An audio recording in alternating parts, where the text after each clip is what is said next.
Oh, benissimo, andiamo a vedere quindi la seconda parte della lezione e vediamo ora la variante in cui il bianco fa di tutto per scacciare quel fastidiosissimo cavallo da E4. Quindi solite mosse, D4, cavallo F6, C4, cavallo F3, scusate, tocca al nero, E6, cavallo F3, cavallo in E4. Ora il bianco organizzerà tutte le sue forze per cercare di togliere via questo fastidioso cavallo in E4. Quindi E3, cercando quindi di sviluppare l'alfiere in D3 che minaccia il cavallo, D5 difendendo il cavallo, ora D3. Mossa semplice quanto efficace, nel senso che se ora il nero va a catturare il pedone, il bianco entra in vantaggio direttamente di un pezzo. Ovviamente il nero si presume che non è stupido, quindi gioca a cavallo D7. Il cavallo in D7 ha lo scopo di andare a rafforzare il controllo sulla casa E4 tramite cavallo in D va in F6, quindi è una mossa veramente molto pericolosa.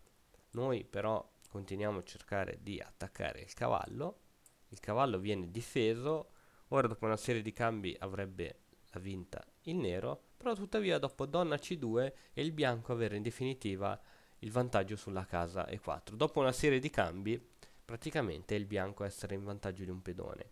Ora la mossa più comune è quella di cavallo per D2, alfiere per D2 e si prosegue. Tuttavia c'è anche un'altra mossa da tenere in considerazione, ovvero cavallo D6. Ti chiederai che caspita di mossa è.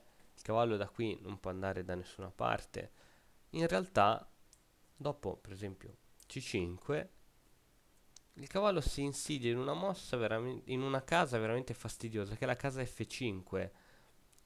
Perché noi da questa casa non possiamo andare a catturare il cavallo nonostante creiamo un pedone doppiato?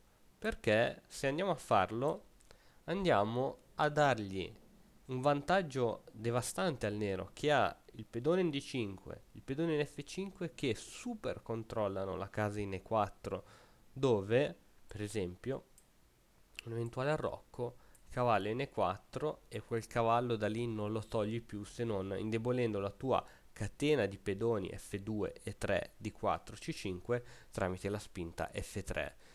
E veramente ci vuole coraggio a fare la spinta F3, bisogna valutare un sacco di cose. E il cavallo da lì sta veramente benissimo. E oltretutto noi siamo rimasti solo con l'alfiere camposcuro che non sembra avere sbocchi, infatti anche mettendolo in A3 l'alfiere si trova comunque il pedone in C5 davanti, quindi è una pessima posizione per il bianco e qui il vantaggio, lo dice anche il software scacchistico, è da parte del nero. Perciò il cavallo da F5 va lasciato stare lì, altrimenti succede quello che abbiamo visto.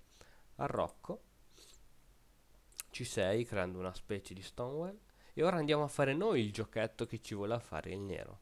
Cavallo E5, alfiere 7 per sviluppare l'arrocco, cavallo in D va in F3, donna C7 e qui poi continua la partita.